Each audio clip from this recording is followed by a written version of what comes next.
Buenas noches, mi nombre es Miguel Ángel Palma Manrique, soy estudiante de la carrera de Administración en Seguridad y Salud para el Trabajo, tercer semestre. El día de hoy vengo a hablarles sobre los hitos históricos. Primero que todo, debemos saber qué es un hito histórico. Un hito histórico es un acontecimiento que a través del tiempo ha tenido un suceso o una serie de importancias, la cual nos ha dejado una enseñanza.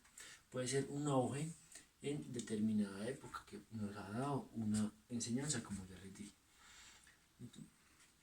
Todo esto de los hitos históricos hace énfasis a una materia muy interesante, la cual es desarrollo social contemporáneo. Desarrollo social contemporáneo se refiere al desarrollo del capitalismo humano y capitalismo social, en el cual se aplica a una comunidad para poder alcanzar un cambio positivo en las relaciones entre individuos, grupos e instituciones. En el siglo XVI es la época del descubrimiento. En esta época se empezó a clasificar a las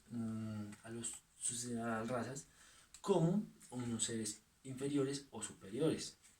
En esto se dio debido a que se creían que algunas razas que estaban en un desarrollo inferior se creían como un ser inferior.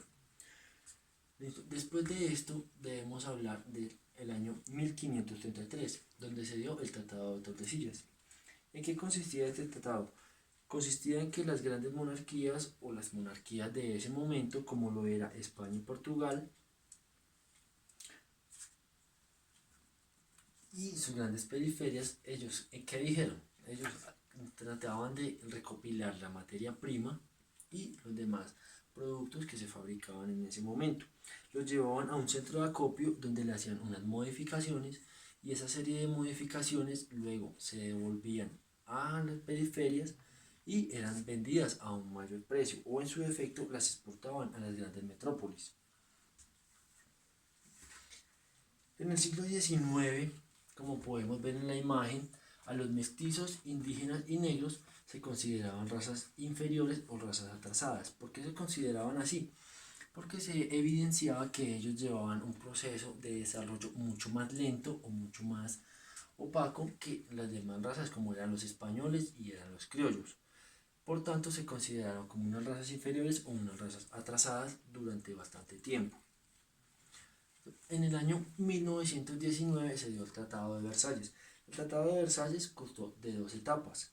La primera etapa fue el 11 de noviembre de 1218, donde se firmó con el único objetivo de darle fin a la guerra. La segunda etapa fue después de más de 6 meses de negociaciones y de conversaciones.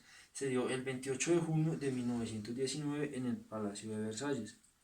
Se firmó el acuerdo final. En el año 1949, se dio el presidente Truman, el cual él propuso un desarrollo y un subdesarrollo en el cual consistía en eliminar los antiguos mandatos y abrir nuevas puertas de negociación y nuevas puertas de mercados. ¿Con qué objetivo? Con el objetivo de poder brindar un desarrollo y garantizar la evolución de los Estados Unidos de América. La teoría de la modernización. Roston fue quien propuso la teoría de la modernización. ¿En qué consistía? Expuso una ruta y un legado para los demás países del tercer mundo o los países más atrasados. ¿En qué consistía? En que los países más atrasados deberían ligarse y seguir toda la trascendencia o la cadena de desarrollo que tenía Estados Unidos de América. ¿Para qué? Para poder lograr todos llegar a una modernización. Listo. Por tanto, lo que ya les comenté anteriormente, podemos determinar una reflexión.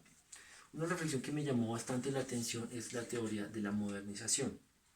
La teoría de la modernización nos hablaba de tres factores muy importantes, en los cuales contemplaba que un país para poder llegar al desarrollo o a poder generar nuevo desarrollo, como ya les comenté anteriormente, debería tener tres ayudas.